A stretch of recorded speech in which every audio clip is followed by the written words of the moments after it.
Hi, I'm Chris Brogan, and welcome to my educational effort with you on how to sell, write, and promote a book. Now, mostly we're going to talk about nonfiction books, so if I talk a little bit in those terms, if you're thinking about using this information for fiction, don't worry too much about that. A lot of the process is the same. Probably the differences are more in the how to write the book part, and I think that if you want that sort of information, then you should look at books like On Writing by Stephen King and A Story by, oh my gosh, Robert, what's his face? But we're going to talk more about, how do you get the book sold and all that. If you want to know a little bit about me first, I am a New York Times bestseller, a Wall Street Journal bestseller, Inc. Magazine's top 10 business books of 2009, and Amazon's top something or other for 2009 as well. That's for a book that I did with Julian Smith called Trust Agents. It was a book about how to use the web to build reputation and trust, and it talks a little bit about how does this new social media, social networking place take off. So in a way, it was a book that was really well timed. It doesn't mean that it was amazingly well written, and hitting the New York Times bestseller list turned out to be just sort of a lucky fluke in a lot of ways, although I'll take the credit. Julian and I worked really hard together, and I'll talk about that in the section on writing the book, but that's one of the reasons why you're getting this from me. Now, if I stopped at one book and hit the New York Times bestseller, that probably would have been smarter, but I pressed my luck. I wrote a book called Social Media 101, which was nothing more than a big collection of blog posts, lightly edited, which sold pretty well given that's what it was, and we did okay. I have upcoming books, Google Plus for Business, which will probably be out in the next little while since this class goes live at the end of 2011, and also a book called Visibility is Power, which comes out in 2012. That's a tentative title, also written with Julian Smith.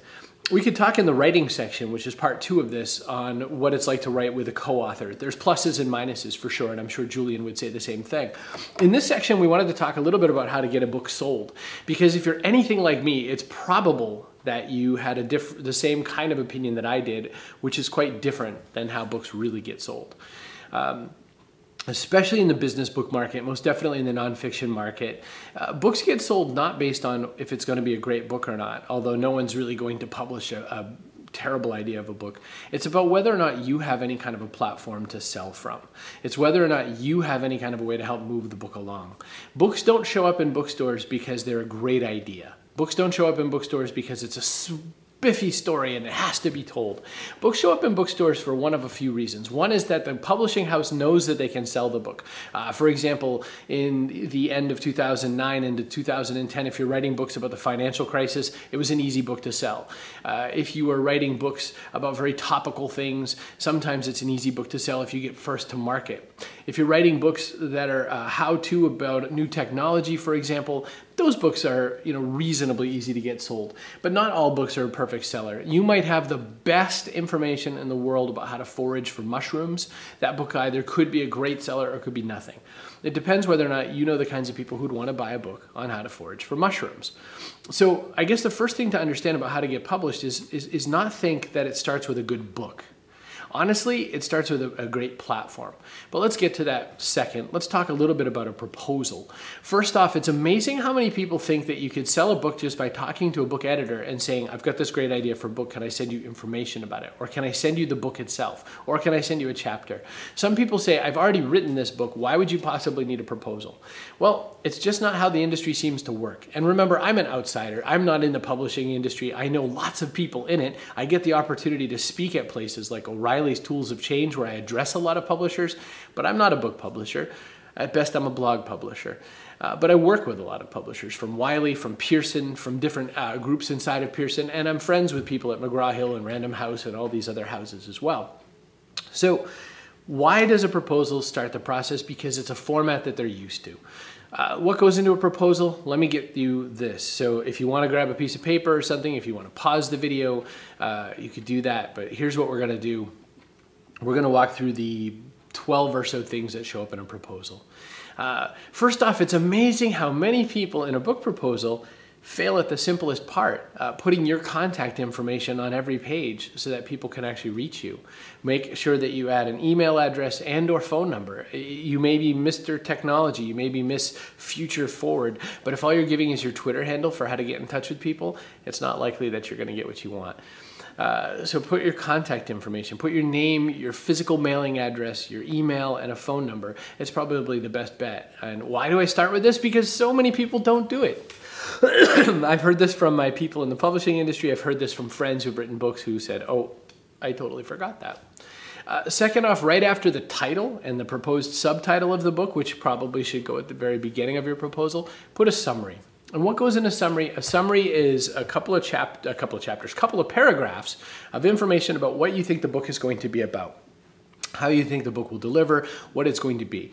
But inside that summary, there's some other stuff that you have to list. And this is easy to list in bullet points. The way I did my proposals were 3 or 4 paragraphs about the story of the book, and then some bullets at the bottom that said the length of it, whether or not there are illustrations, when I felt that I could deliver the book, which was important, and again, the working title, and a sense of the chapter sequence. Now, I put the chapter sequence in one area, and then I go down a little lower and talk about table of contents. So we'll get back to that. But it lets the publisher understand that you have a grasp of how you're going to tell the story, that you understand how you're going to frame and organize this information, and it gives them an understanding that you know what you're talking about and you know what you're dealing with to put this summary together to give them some information. The next thing I would do is put information about the author, about you, or authors. What do they want to know? They want to know why you are qualified to write this book. Now, this doesn't have to be in huge depth. I will tell you something that is true seemingly of genders. Males will write anything and say that they're qualified because they've heard about it one time. Females worry all the time that they're not qualified to do the thing that they're doing. Get over that hump. If you have some vague, loose reason why you were qualified to write the book, you probably are qualified to write the book. In this section, you also want to talk a bit about your platform. Now, I separated it out. I talked about Julian Smith and myself in Trust Agents. I talked about myself in Social Media 101. And I described who I was. And then in platform, what I did was I described some numbers. I described what my blog traffic was like. I described what my Twitter following was like. I described what I had going on Facebook, in my email newsletter, etc. And now in what will be in my Google Plus following as well. Why is that important? What did I say? Books sell if people believe you can sell them. And if you can sell them, it means that you have an audience to sell to. So the opportunity is to show people what your platform is, how you can reach out. Do you have a weekly TV show? Awesome. You are likely to push books. Do you have some kind of other means? Do you speak publicly all over the place? I speak publicly more than once a week. This certainly helps me sell books, and it helps me get the opportunity to go up to bat to sell a book. So I put a whole section about platform. So far we have summary, which had the length, the illustrations, the delivery, the title, the chapter sequence, all that. I had a bit about the authors, and then I had platform. After that, I write about the audience. Who is going to buy this book? This is where everyone gets it wrong. This is where people put in things like anyone who reads English would need this book, or anyone who lives in America should have this book. It is never true. What you really want to do is you want to show the publisher that you know the book buying market and you understand who's going to buy this book. If you have not spent time in a physical bookstore lately, in the US that's practically only independent bookstores, Walmart and Barnes & Noble. If you haven't wandered around and you don't know what section your book goes in, that's the problem. I'll tell you the story of how I got my book deal for Trust Agents, and we'll go into how you can get your book deal too. I was at South by Southwest in Austin, Texas. I was sitting at a table across from my friend Ellen, who works at Wiley, and it was the strangest thing because Ellen's a marketing person, has nothing to do with selling books for Wiley or buying books from authors. She asked me a question of, if you heard this book title and subtitle, where would this book sit in a bookstore?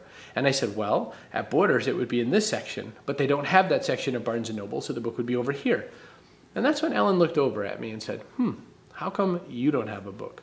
And that's where the road to hell started, and getting a book deal with my friends at Wiley. The hell wasn't the part about Wiley. The part was, book deals are something what you should wish on your enemy. Because suddenly you have to deliver, suddenly you realize just how hard this all is, etc. Maybe you're not that person. Maybe you were just so lucky. I'm going to bring up some information and give you the next part of the story. So after platform, what you want to do is the audience. So what we were talking about with audience was, how does Ellen Gerstein at Wiley know where to put your book if she's marketing it? And you need to understand that. You need to know what section. You need to know a couple of other books that people would buy it like. Here's another hint. If you say this book is like no book ever written before, one of two things is true. You have never read enough books, or it's a horrible idea for a book. That's the only two possibilities. There are so few books that were never written before, and you don't want to make yours one of them. It just makes it so much harder to sell. So audience, I think, is one of the most important sections, maybe after platform, because they need to know that you know where this book is going to go, and they need to know that you're very realistic about where you're going to sell it. I heard a stat once from Hugh MacLeod, who's Gaping Void on Twitter, who's written a few books of his own, Evil Plans probably being my favorite, Ignore Everybody being the other. Hugh said he found the stat somewhere that more than 90% of business books sell less than 5,000 copies. And I thought that was a really depressing stat. But if you know that going in, if you know that you're only going to be good for about 5,000 copies, then maybe this is another thing you discuss in this audience section. Maybe it's a limited run book, but kind of a steady state book. This happens often too. Next is special marketing and promotion. If you are lucky, if you have a podcast, if you have access to people who do podcasts and video blogs and blog interviews and things like that, if you can do outreach yourself, and we'll talk about this in the third section, this is where you want to write about that. I had the opportunity to write down that I'm a professional speaker and that I can do deals where I can get 200 or 300 books sold at an event. I have the opportunity to get more and more people to see the book, to come onto the stage. I could do book signings because I knew that I had the audience to do that. Now you might not. This is, this isn't a course on how to be Chris Brogan. It's a course on how you get it done. But maybe what you could say is that I plan to do a speaking engagement. I'm going to go to all the different chambers of commerce in the 25 cities nearest to my house. You've got to do something. You've got to go out and hump and do something to get a book sold. This is where you would talk about doing that. So section 3 might help you inform what you're going to put in that section, section 3 of this presentation. Next are endorsements. Who can you get to endorse the book? This is the trickiest part. I get asked for a lot of book endorsements, and I used to, and I'm going to admit this to you, I used to just do the book endorsements because I liked the person. I don't do that anymore. I actually read the book. I have to know what's in the book. I have to believe in at least a good chunk of what the book has to say. It doesn't have to be the best book ever written. I just have to believe that the person's heading in the right direction, because my endorsement is selling books sometimes now. Who can you get for endorsements? The obvious thing is you want to get the biggest, most recognized names you can possibly get. For trust agents, we had Seth Godin, we had who's like the god of marketing, so he sort of had to be on the book. We got Fritz Henderson, who was the chairman of General Motors at the time. That's kind of a rarity, but I was thrilled to be able to get it. And we've got a few other interesting endorsements that way. I think endorsements is a fun part of books. I think it's a great way to show some interesting angles. One of the more interesting ones I saw lately, where did I put that book? Oh, I'm gonna run off screen, just 1 second. See, this is a conversation. It's not something staged. This isn't a set. This is where I work. The End of Business as Usual. This is Brian Solis's book. Here's who he got. Mark Cuban, the owner of the Dallas Mavericks and chairman of HDNet. John Chambers, the CEO of Cisco Systems. Peter Guber, who wrote Tell to Win, which is a great book that I really like a lot. Mark Burnett, the guy who did the Survivor series. He got a foreword by Katie Couric. This book is steeped in people that I didn't know Brian knew, and it certainly is great social proof for why to buy the book. When you were doing your book proposal, if you have the ability and the authority to say that these are the kinds of endorsements you're going to get, there's a good possibility that the person's going to think, wow, this person is connected if these are the kinds of endorsements they can get. How do you seed that ahead of time when you've sent the proposal out? Because remember, you won't get endorsements until after someone's read the book. You ask ahead of time. You say, I've got a new book coming out. I really would love to get your endorsement on it. Can I count you for that when the time comes? You don't have to really do it for sure, but I just want to be able to list who I think is going to be endorsing my book. You could be a little more daring. You could even put some people you hope to endorse the book, but that's a risky one, and I wouldn't necessarily go to market with that unless you think you can deliver. After endorsements, you want the table of contents. And in this section, what you do is you list the table of contents and then a small paragraph of what each chapter means to you and what the content of the chapter is going to be like. So I brought up, for example, somewhere over here, I brought up the table of contents for one of the upcoming books that I'm doing. And this is the kind of acting table of contents. But for example, what I talked about in one chapter was everything is chips. Learn when to cash out of the easy games and move on to the next one. Leverage is power. And we basically wanted to explain that there's a lot more information in the chapter about how you get from understanding leverage to doing something with it. In Julian and I's writing, what we try to do is show not just theories, but show action. So in every chapter, we talk a little bit about theory. In the table of contents section in the proposal, we talk just a little bit about theory and then sort of hint that there's going to be action involved and that there's going to be some kind of actionable step. I found that this is a good selling point for selling a book, because I think that publishers are looking for books that tell people what to do and how to get out and get it done. I think these kinds of books sell more than theory-based books. But this is an opinion based on what I've seen in the marketplace. Also in your table of contents, what you're looking to do is you're looking to flesh out the story just a bit, but try not to get too tightly held to it. And then you might do a sample chapter or chapters, in which you sort of write out a sample. Now, if you haven't written the book yet or anything like that, maybe you don't have anything to go on, you could write first a handful of pages just to give a writing sample or something like that. This is a little more of a gray area, and some people might request a sample chapter, then sit down and pen it. You don't necessarily have to do it ahead of time. Finally, just more contact information. If you're handled by an agent, put it down and then have them contact your agent. If you're not handled by an agent, have them contact you. This leads us into, should you or shouldn't you use a literary agent? I have gone both ways. I have currently a literary agent, Jim Levine, Levine Greenberg. He has a background in publishing. He has a lot of contacts in the New York area, and it was useful to use Jim because we wanted to negotiate, Julian and I, a really big advance for our second book together, my fourth book now.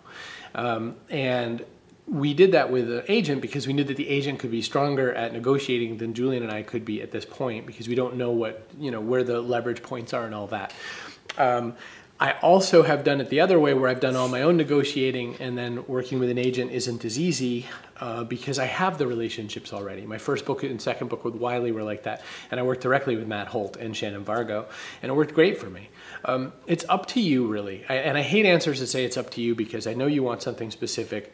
If you feel you don't have business sense, if you don't feel that you're a really good negotiator, if you don't feel like you want to do all the follow-up, if you don't feel like you have the kinds of relationships you might need, then it might be great to work with a literary agent. If you want to go a different route, one thing you could do is you could get a deal for your first book, and it could be a smaller deal, and you might choose to pony up the agent the next time. Agents get a percentage of your business. I think it's either 15 or 20% per your advance and everything like that, and then they get money, obviously, to represent. So you want them to do their business for you, but you're also giving them some of your money to do this. The other way to go out and do it is you can start to find publishing editors and acquisitions editors and whatnot all over the social web. There's tons of them on Twitter. My publisher for some of my newer books, Pearson, Catherine Bull, found me via Twitter because she was doing books with some of my other friends. Olivier Blanchard, Jason Falls in his great book. So there was a lot of people out there who had already worked with Catherine. So not only did I know her from the social web, but I also knew her from around the way. And she was the one who proposed to me that I do a Google Plus for Business book. I was in the middle of negotiating my other book with Julian, and she said, you really ought to do this book too. So I accidentally had two book deals at the same time. I don't recommend that, by the way, but we can get into that in section 2 when we talk about writing a book. I think there's some benefit to finding these people on the social web and connecting with them there first, unless you really, really, really want to go the agent route, and there's even literary agents on the social web. I would say this, though, they're not as communicative as you would think on the social web. You could find them there, but there's still some sort of a wall. I find, for whatever reason, that when you talk to editors or publisher types, they're a lot more out there and a lot more willing to have a conversation. So it's up to you how you want to do that. We're coming about to the end of section 1, but I wanted to just sort of follow up on this. To get a book deal, you need a great proposal. You need to shop it around to places. You need to listen to what people are saying when you're shopping that proposal around. And you need to work really hard at getting a relationship and a rapport built with the person that you're hoping to sell to. If you're going to get your proposal into the hands of an agent and have them sell it, you need to just continuously be at the beck and call of the agent to make sure that you're delivering the most information possible. If you are working directly with publishers, then you can do that yourself. Let's take the last little bit of time to talk about should you or shouldn't you self-publish. To me, there's a really strong fork in the road in whether or not you do or don't self-publish. Self-publishing, by the way, used to be looked upon very poorly. It used to be called vanity press. It used to be considered a negative. It used to be, well, you're not good enough to get it published any other way. You might as well publish it yourself. But that stigma has fallen away. I would say that there's a lot of great reasons why you should consider publishing something for yourself. The fork in the road for me, in my personal choices in publishing a business book through a press or not, tends to be money. Money versus credibility. And so if you get something published with a mainstream publisher, so Wiley published Brian Solis's book. This is a mainstream publisher. It's been long enough in the business to have been publishing Edgar Allan Poe. It's a well-known book publisher. It is a known entity. That means that someone cared enough in the publishing world to give its credibility to say this is a good book and we're going to make a run of it. You can most definitely earn credibility through self-publishing. There's a lot of people who have done that as the exception to the rule. There's been a bit of a renaissance of self-publishing going on. There's a book by John Locke called How I Sold 1 Million Books in So Many Months or something like that. It's on Amazon and you can get it through the Kindle store. It's worth checking out. John, L-O-C-K-E is his last name. It won't be that hard to find the book. It's a very, many times over bestseller, also self-published. You could self-publish with print, by the way, not just ebooks. Don't forget that there's things like Blurb and Lulu and several other resources that allow you to do your own printing now. And if you want to go that route, it's tricky. One is you have to buy a volume of books ahead of time. Two is you have to do 100% of the marketing and distribution because places like Barnes & Noble or Indigo Chapters in Canada or oh my gosh, what are they called? Waterstones in UK. All these places won't often take a self-published book without a whole lot of pushing and a whole lot of work, and it's store-by-store basis, and it's just a difficult route to go. If you want to do that work, though, then what you're going to get from self-publishing is you'll get a huge share of the revenue, if not all of the revenue, depending on what kind of self-publishing experience you go with. When you do that, then of course you recognize that you can sell more books or whatever. You can make more of a living off of it. David Maister called a book the best $25 business card you can't buy. Because when you have a book, then it allows people like a CEO of a corporation to see what's going on and understand whether or not they want to do business with you, which may mean hire you for consulting. It may mean having you on as an advisor. It might just be having you to their speech. How do you do that is you have to get that book into the eyes and hands of the C-level people that make those decisions. If you have to worry about distribution, then that's a whole other matter. So for example, Hudson booksellers in the airports in the US, to get to their distribution channel isn't very easy, even through your mainstream publishers. And quite often it requires you, the author, to pay some money as marketing money to get there. And you will find that most mainstream publishers aren't going that route unless they know the book is exactly what's going to be sold in there. But that you could still do that if you want to spend the money to get some space and access on a place like Hudson's shelf. Now, Hudson does also pick books of its own that they like and think are going to sell, but the way that a lot of people I know get in is that they would pay for the right and the privilege to get on that shelf. Self-publishing is accessible, obviously, to that. You can self-publish your way into something like Hudson's. And why would you want to distribute at the airport, by the way?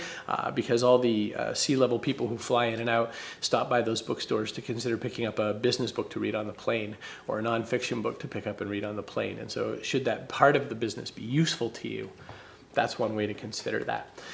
The other thing to consider is that if you go more of a mainstream route, you will get distribution, or likely will get distribution on some mainstream bookstore shelves. You might also get access into the independent bookseller shelves, who are so often overlooked in this whole system that they will love any extra love and attention you give them. We'll talk about that in section 3 in marketing, so that there are ways to kind of make a hit. But it's a choice of yours. It's a choice of, do you want the credibility or the money? Do you want the distribution or the money? Or do you want to do a lot more of the work yourself? I think there's still a great cause for having mainstream. The question that might have come to your head in this is, do I want to do digital only or digital and print? I still think for the short term, even as more and more people are picking up digital readers, I think you want to consider doing digital and print. There's something about having a physical book on hand that makes you want to pass it along, to share it, to have it top of mind, to remember it, etc. That still doesn't work so well with digital. I read tons of books via my Kindle application. I read them on my computer here. I read them on my laptop. I read them all over the place. So I think that it's not that I dislike digital. I buy more digital books now than I buy physical. But I think that if you're considering this, especially as a first-time publish, you might want to consider going that route.